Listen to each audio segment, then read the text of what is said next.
So I guess just first tell us about yourself and like what you do at CHOC and what kind of drew you into the mental health department. Okay, sounds good.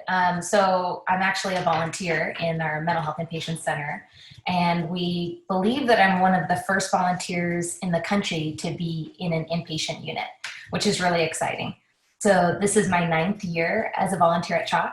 I'm actually able to do it full time. So I left my job years ago and was able to focus really on going full time at CHOC. And really that happened before we built the unit. So I think what drew me was I read an article in the newspaper about pediatric mental health, and I hadn't really heard people talk about it before. Myself as a kid, I struggled with mental health issues as a young kid, but no one talked about it. My parents didn't talk about it. School, it wasn't something like it is now, where, I mean, certainly right now, where that is definitely on all of our minds is how this pandemic is going to affect all of us going forward. But, when I read the article, I gave the newspaper to my husband and said, what do you think about this? And it was just talking about what CHOC wanted to do, a mental health initiative, and then, of course, building out the unit. And he read the article and said, you should talk to somebody over there and see if we could get involved as donors. And when we met with somebody, within 2 weeks, we were able to meet with someone. And I had said, have you guys thought about having volunteers over there? And, the initial reaction was like, oh no, we don't do volunteers in inpatient units, it's not a thing. And I said, well, is there a reason why it isn't? And they said, well, it's a lot of safety regulations and legal issues. And I said, okay, well, if you guys ever think about having a volunteer on the unit, I'd really like to do it. And they said, well, okay, well, we'll think about it. And then Danny came along, and one of the things I love about Danny is she always says she tries to work backwards from no. So she says, instead of saying no, okay, well, let me think of all the reasons how this could happen. How could I make it happen? And why couldn't our kids have a volunteer? And then I got involved. So I trained for about a year, doing about 40 hours of different trainings, everything our staff has done, that CHOC provides, and a ton of stuff that outside of the hospital to do it. But I think what drew me to it was really the unique opportunity to do something that no one's ever done before, definitely at CHOC, and something that very few people have done before in the country, where it is truly seamless. If a child has been on our med-surg unit and has experienced the spontaneity of, interacting with a volunteer, they then experience what that's like with me, and it's seamless because it's the same thing. I'm the same person I'm on the med-surg floor as I am in our MHIC. So that's really what drew me to it. And I think, of course, a passion for kids and certainly a real passion for pediatric mental health.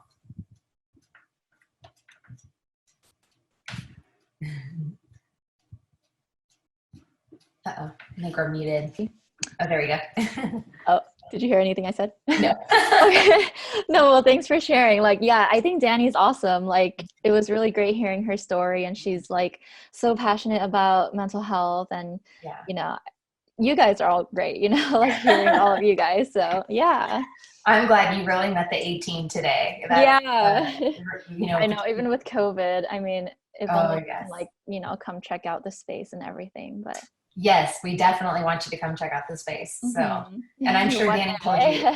Yes, I'm sure Danny told you that she's admitting 4 COVID patients on our unit today. So it is a busy day for them. Right. Yeah. Okay. I guess, do you want to talk about what you do specifically, kind of what your day looks like, and maybe sharing some fun stories or Sure. Yeah. So when I come on the unit, I usually get a report of very similar to what our staff gets. So they let me know what's going on, so who's here, what their ages are, and what the situation is. So I have some background to go off of. I usually learn if since they've been with them I don't usually come until the afternoon or early evenings. So by then the staff has had some time with them, so they are understanding their triggers. if there's any topics to avoid. So you're really, my very first day, I remember going to the outdoor area, and, all the kids are, some of the kids are like sitting in, we serve 18 kids, right? So there's 18 of them kind of scattered around. Some are by themselves, some are talking with other kids. And man, nothing is more intimidating than a 14-year-old kid talking with like another 14-year-old kid, and you walking up to them saying, hi. You're just like, in your mind, you're thinking, why are you so scared? Like, they're 14, they're just like any other kid. But in the end, I think, so I remember thinking like, oh God, you got to do it. This is what you wanted to do. And, the first time I talked to the kids, they were like, oh, thanks. Are you our nurse? And I said, no, I'm a volunteer. They're like, we have volunteers here? And I said, yeah. And they're like, oh my gosh, can I be a volunteer here? And that's typically the interaction, honestly. With some of our more challenging kids, the staff really loves to put me with them because it actually works out really well. Because if there are kids that don't speak or are just really nervous, when they put me with them, they're completely disarmed. I'm not there in a white coat. I wear scrubs on the bottom, but I wear a different shirt than our staff. So very clearly, I'm a volunteer. I don't want anything from you. You don't have to talk to me if you don't want to. Really, I'm just there to make you feel welcome, and if there's anything I can get you. And so they really open up a lot. So what we found right away, I was kind of afraid it would be the opposite. And what we found was my day kind of goes depending on, who gravitates towards me and who I connect with. And sometimes it'll be, a kid might say, hey, can you come with me to my next group? And I'll say, sure, I'll go with you. And maybe they'll have like a parent meeting, and they'll start saying like, I'm really nervous about this parent meeting later. Do you think you could come with me to that? Sure, I'm here until this time, and yeah, absolutely, I'll come with you. So, I kind of, the day is dictated by the kids, really. But, typically we joke that I'm a really great waitress. I never thought in my life that I'd be a very good waitress. Because one, I'm a little too sassy, and two, I might eat someone's food. But on the unit, I'm actually really good, no sassiness. And so our kids, I don't know if they told you, but one of the unique things about our unit is we have the ability to provide food on demand when kids need it. Which sounds normal, like why wouldn't you have that? But in other mental health units, it's kind of like, nope, if you're hungry, sorry, the lunchtime is at this time, dinner is at this time. I think there's a there's a basket of granola bars in the corner. And if one person decides to like take all the granola bars, they're not going to really refill it for you. So in our unit, if somebody's hungry, we have a few things we can make them. And it's very kid food-esque. So it's like mac and cheese, and, we can get crackers and, string cheese and things like that. And so I usually get all that in our drink orders. And I think one of the funny stories, and one of the great, really an example of our staff and how compassionate they are is, Danny makes it clear, right? She really sets the tone that everybody's going to be treated with dignity and respect. And I think that extends to things like when our kids have a lot of drink choices on the unit. They can choose, milk and various juices. And a lot of times we usually will say like, we sound like, 4-star waiters and waitresses. We're like, oh, what can I get you to drink? And they'll say, can I have some juice? And you'll say, sure. What kind of juice would you like? And you list the options for them. And they'll say, oh, can I have half cranberry, half apple, a splash of orange, and then 3 ice cubes? And you'll say like, absolutely. And, I remember the first time I heard these drink orders, these like very elaborate drink orders. And I remember looking at the staff thinking like, are they going to roll their eyes? Because it's a very busy, dynamic place. And, somebody's asking for 3 juices and 3 ice cubes and stuff. And I can imagine like at some point, someone's going to get frustrated. And, our staff really keeps it together, because I think they understand that when you give kids choice, you give kids power. And when you're giving them an option, they don't have an option to be there. So when you give a kid like, yeah, you want 3 juices with 3 ice cubes and, whatever, mac and cheese in a cup instead of a bowl, I got you. So I think that really makes them feel like, that really sets the tone. I mean, it makes them feel like, oh, this is the kind of place it is. This is nice. And sometimes we'll hear from parents like, you guys really cater to them. It's hard for me to do that at home. And we always tell them, this isn't how to parent. It's how you work with a kid in crisis, right? These are kids in crisis. I mean, I'm an aunt to a bazillion kids, and I probably do treat our nieces and nephews like that, but it would be hard to maintain that every day as a parent. But when you have a kid in crisis, if all they want is mac and cheese and that's going to keep you from going into crisis, we'll get you that mac and cheese. So I think that's, really the typical day is like getting food for them, going into group. I'll go into music therapy with them. I play a lot of soccer outside, which is tough because I try to work out before I go in. And when a kid sees that you can play, they will run you ragged out there. So it's a lot of exercise, that's for sure. So that's I think it's great because you kind of come in as like a friend, right? Like someone who's like not intimidating, and then you kind of like, they're not really afraid that, it's just someone to like hang out with. Yes, totally. Yeah. That's exactly what I'm there for. And, the first couple, sometimes in that, some of our memorable moments would be like the very first time I was there, our unit will go through trends, right? So like slime was really big for a while. And the first winter I started, puzzles became a really big thing, like old fashioned puzzles. And, when I was a kid, I thought those puzzles were so boring, and my grandma always wanted to do them with me. And now that I've done all these puzzles with these kids, I totally believe in the power of the puzzle. And of course, in the pandemic, of course, a lot of people were doing them in the beginning. But the thing about a puzzle is, I'm great for a kid who likes to talk, right? Because I like to talk and I'm engaging, they're engaging. But, and I can pull stuff out of you. But when you don't like to talk, I am not going to talk a lot because I think, okay, you're going to set the tone for me. And when you do a puzzle, you don't have to talk, you don't have to look at a person, but you are working together on a common goal. And I remember the first time I did a puzzle with a kid, it was like one of the first things I did on the unit. And this kid started talking about how scared he was and how nervous he was to be there. And I thought, wow, like if I would have just said, hi, my name's Liz, and blah, he would never have said any of that. It was just about listening. And I think that is really one of the things that the unit teaches me is it's made me an infinitely better listener, especially to kids, because they say so much, but you have to give them the space, that safe space to let it happen. Yeah, true. Because you have to adapt to each person, right? Like some people are more comfortable doing other things than others, and some people will just like keep talking. So yeah, that's cool. Let's see, I just have 2 more. Okay. So what do you think is like the most rewarding and the most challenging part of your job? Wow, that's such a tough question. Yeah. Gosh, rewarding, I think is, I actually am a NICU cuddler in addition to being in the MHIC.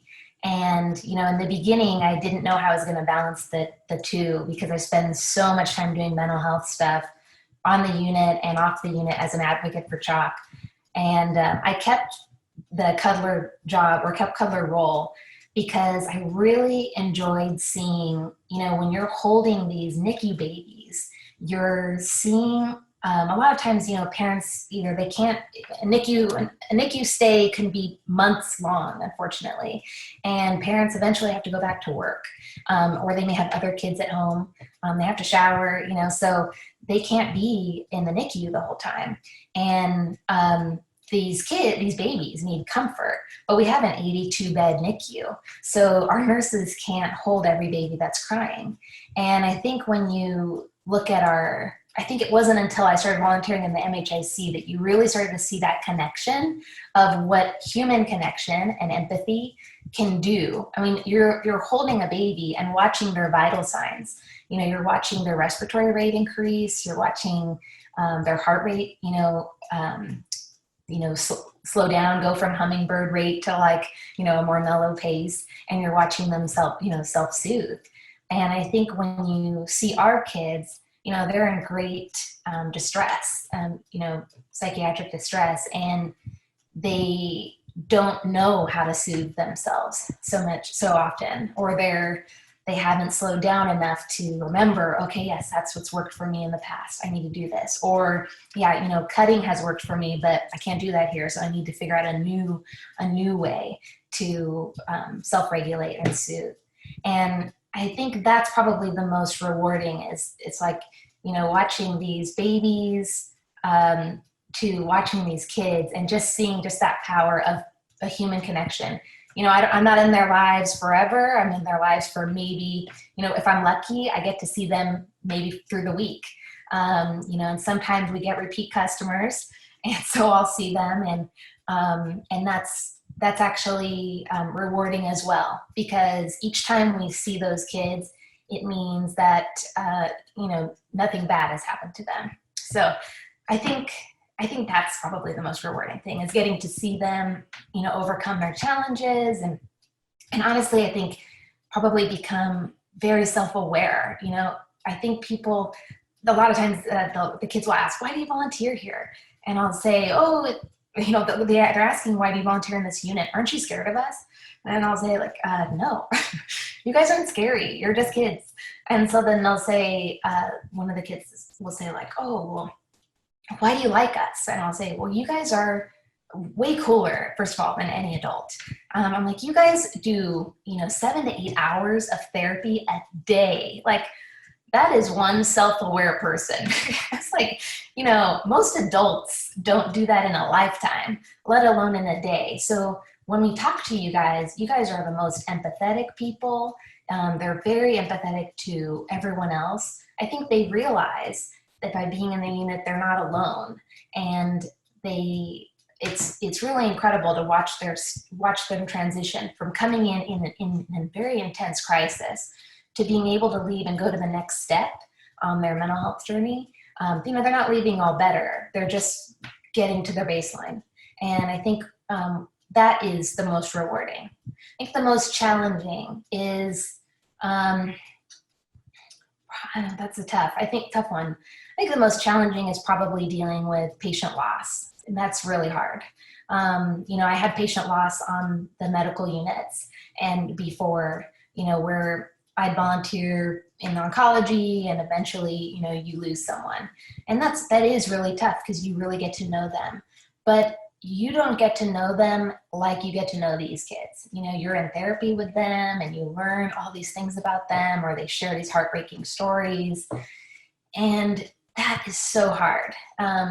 We've had patient loss, of course, fortunately not on our unit, but we have heard about it after the fact. And that's rough to get over that and then go back in. And one of the toughest ones was a patient who we had 3 times.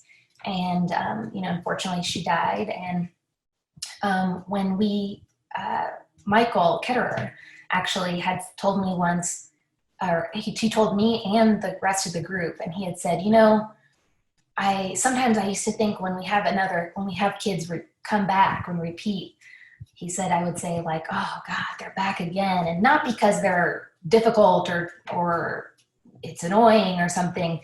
It's because he thinks like, God, what did we do wrong? Why can't we fix them? And he said, God, I wish we could have her back again, the patient who died, because he knew like it would give us one more chance. And I think, God, when he said that, I was like, ugh, it killed me. But I think that's the hardest thing, because you wish you could have done more. So that's it.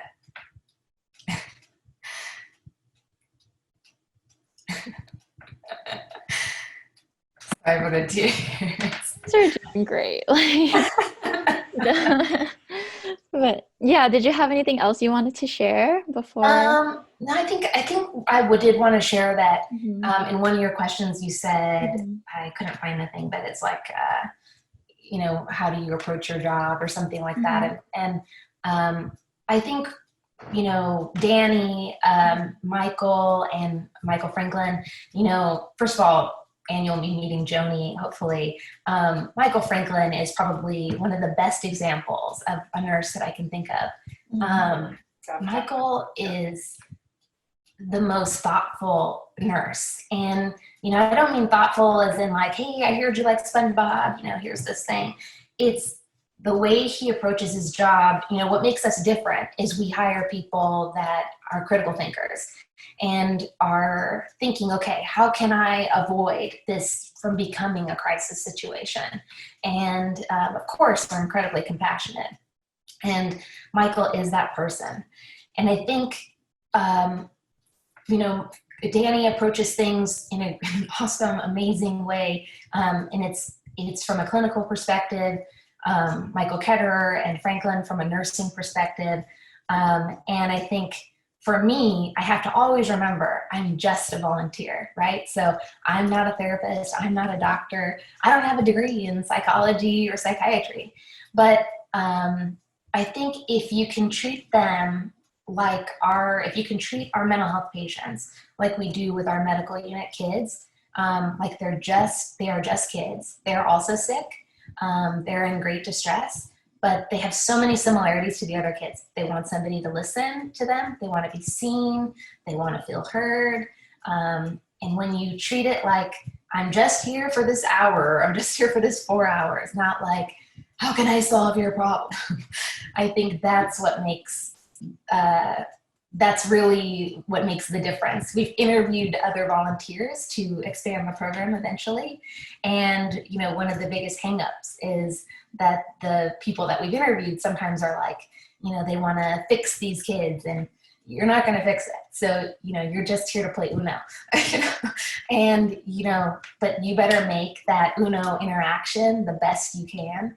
And that's really, especially when we talk about what the challenges are, I think you just have to remember, well, I did the best I can. I played soccer with that person for 2 hours straight and ran myself ragged. And, they had a really good time and so did I. And I think that's really the best we can do. And let, Danny, Dr. Danny and Michael worry about the rest.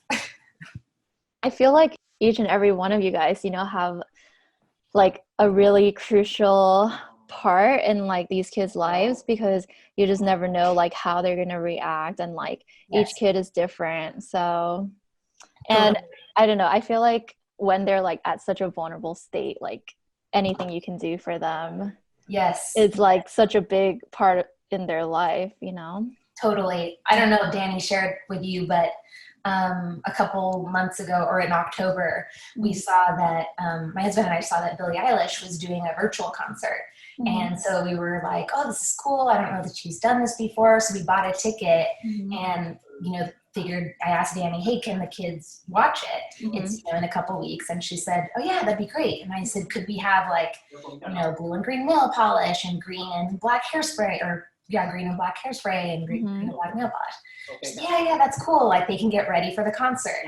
And then we started kind of brainstorming, and I said, well, my husband and I will provide like green snacks and it'll be like really fun. And so she's like, oh, this is great. And I happened to email Billie Eilish's people. I figured I'd take a chance and email them and say, hey, we have 18 kids in our psychiatric unit, and they're going to be watching this concert. And I can pretty much guarantee no other psych unit is, having a Billie Eilish concert. And so, and I told them like, our music therapist is doing a Billie Eilish themed program and all this stuff. Well, Billie Eilish sent thousands of dollars of Billie merch to the unit and was so excited. And the kids lost their minds, like their heads exploded at the idea that this sweatshirt came from Billie Eilish. She knows I'm here. And I think that's the thing, is that, we weren't sure, sometimes kids are like, oh, I'm too cool. Like, oh, Billie Eilish, I don't care. But it's something to do. It's something fun to do on a Saturday afternoon. and they watched the concert, and so many of them wrote these incredible letters to her saying, you know, when you gave me that sweatshirt, it was more than a sweatshirt. It meant that you knew I was in a psych unit. You knew I was here. You've had mental health issues. I've had mental health issues. I feel seen and I feel heard. And I thought, man, that's awesome. And, you know, a couple of days later, a kid who wasn't in our unit at the time had heard there was this concert. And he said, I heard you guys, you know, had a concert and I missed it. And all I wanted in my whole life was to go to a Billie Eilish concert. And he was very angry. And he's like, and I heard you guys gave out merch. And so the staff was like, I'm so sorry. Yeah, we don't have any. And, you know, Danny came to work and they told her that this kid was very upset. And Danny's like, I have an extra pair of socks in my office. And so when they woke the kid up, they woke him up with the socks. And he's like, you guys just bought that at the mall. You didn't, you know, that's not from Billie Eilish. And Danny's like, no, this is from Billie. The kid was in tears. And I think, you know, our staff would totally go to the mall to get this kid Billie Eilish socks, you know, if that's what it took. Yeah. But I think the reality is, like, our staff is willing to go above and beyond. And for that concert, like, our staff did their, you know, hair like green, like they got into it. And I think that really sets the tone for how our kids receive that treatment, you know? Yeah, it really shows, I mean, the kids too, that you guys are passionate about them and that you're there for them. You know, they're not just like here at a hospital and, you know, Yeah. A kid doesn't ever want to be in a hospital. So I think that, like, making it fun and like making it about them, you know, definitely. Yes, it is. It is It's all awesome. about them. Yeah. All their different juices and all. Yes, all 3 juices and 3 ice cubes. Yeah. We did have a patient once who asked me for like 7 animal crackers. And so I wasn't sure if he wanted 7 bags of animal crackers or 7 individual animal crackers. He wanted 7 individual animal crackers.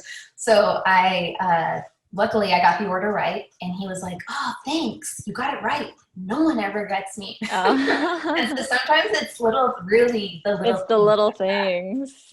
Yeah, exactly. That's awesome. Well, you know that we're creating like a shirt based off of kind of everything that we're absorbing right now with all of the interviews. So then do you have any like word or phrase that you particularly like, or, you know, you can throw in several different ones if you can't pick one, but we kind of want to, in the best of our ability, capture this whole like experience, you know, on a design. So it was funny. I talked to my husband about that this morning and asked him because he's equally as invested as I am in the unit. Yeah. And he said, you know, he had a different word than I did. And his was compassion. And he said, you know, that is really, that not only does that explain the staff, but it really does explain the kids as well. Our kids, you know, I've never seen anybody, you know, you really see them connect with each other. It's like a summer camp in a way, you know, where kids are really bonding in they've had this unique experience together. And there aren't many inpatient psych units. There are none for kids under 12 in Orange County. And so especially those kids, they really connect, sometimes with a slightly older kid. And sometimes when you have that, where an older kid connects with a younger kid, and they show that compassion, it actually makes them feel really good and useful because they're able to like, be the big brother, big sister.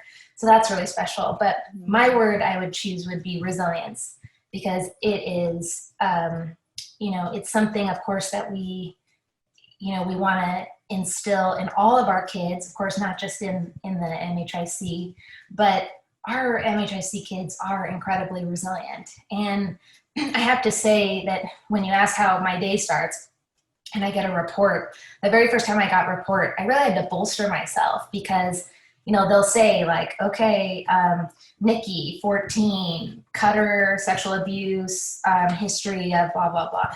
And then they'll go to the next one and it'll be like Ryan, molested by father, raped by blah, blah, blah. And you're just like, you know, I think anybody else would be like, this is going to be tough. And you're getting a list of 18 of them, and you're just trying to make quick notes.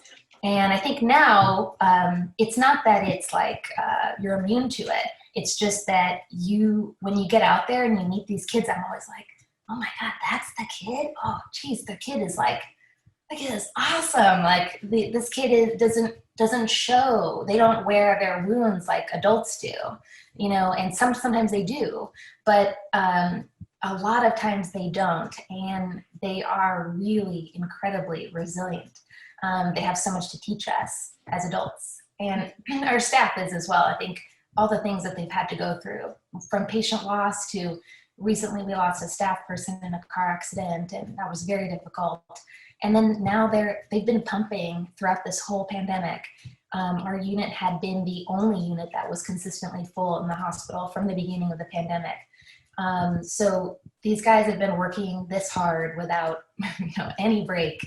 And normally there's some natural breaks in the school calendar that kind of help the staff kind of regroup a little, and they haven't had that. So I think from the staff to the kids, resilience is the word.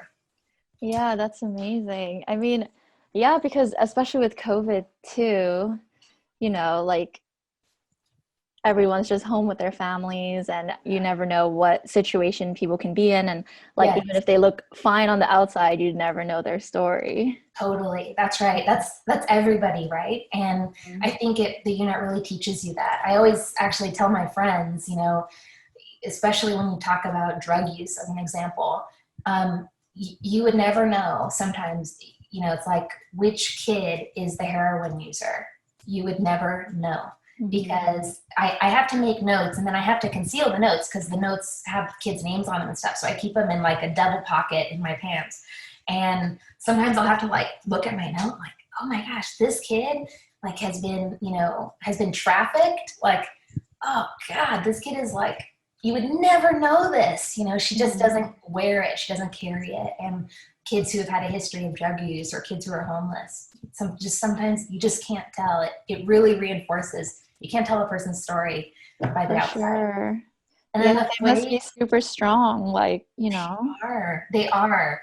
And our staff too, because it takes a lot to keep it together. Danny and I always joke, like, keep it together. So because it's tough to do it. And I think I have really great emotional regulation on the unit. But off the unit, man, I'll cry at a commercial, and I'm like, what's wrong with me? It's because I can't do it normally. But but the phrase I would use is like a kite catching the wind, because I really think that example, that is like totally what we're there to do. The staff is just like little gusts, and they're just trying to help these kids get a little higher and a little higher, and eventually to their, where they're just flying on their own. And I think that's the thing. We're never going to fix anybody's problems. We're just going to get them to their baseline and till they get to the next stop. And I think if you think about us like that, like we're just trying to help them catch the wind, sometimes really that's all somebody needs, is to help them do that. I think that sums it up perfectly. Great. That was great. Yeah, thank you so much for sharing and like coming on. I know you guys must be very busy, so I'm glad that everyone was able to meet like today so that we can just get everyone, all situated, and then it's gonna be a lot of work on our end now to put it all together. So we can't wait to show you guys, what we come up with, and we'll definitely keep you updated on what we're up to, and we'll share, the final product with you guys. So we're super excited. That's so exciting. Thank you so much for doing this and for thinking of us. And I'm so excited that Colleen, got us involved. And we really appreciate you guys for doing it. No, yeah, I love hearing from all of you all. And you just never know, hearing from the outside, like the mental health department, we're like, okay, we kind of get it, but we don't really know, So I think we definitely want to share this with like everybody and just educate them. I think first step is definitely education. For sure. I really appreciate that. And as you know, CHOC has a mental health advocacy committee that I'm a part of. And Mm-hmm. I told them yesterday in a meeting that we Mm-hmm. were going to be sitting down and Mm-hmm. talking. And they were just excited because I think any opportunity, whether it's a t-shirt, a sweatshirt, a tank top, you know, or just having a conversation with somebody, any opportunity to explain, you know, what pediatric mental health can look like. Mm-hmm. And you know, the fact that we all have mental health, right? It's just a matter of sometimes it's good and sometimes you have good days and bad days. Right. And our kids are like that too. And I think sometimes people forget that the first time I was wearing a shirt from the mental health unit, I went to the grocery store and the guy said, CHOC has a mental health unit? And I explained, and he said, kids have mental health? Oh my I God. said, yes, of course. You have mental health. I have mental health. Kids have mental health. He's like, God, but what do they have to worry about? And I was like, oh, we don't have time for this conversation because there's so many things. Yeah. It was pre-pandemic, obviously, but I had said, like, oh, they have so much more going on than any of us can honestly. It's hard for us to remember sometimes as adults how scary and how hard it is to be a kid sometimes. For sure. So, and how much they think and worry about everything. So yeah, we it's an opportunity to educate people, and I think we're always up for that. So thank you. Yeah, of course. Yeah, I'm so like glad and thankful for this partnership. So Hey, we're great. excited.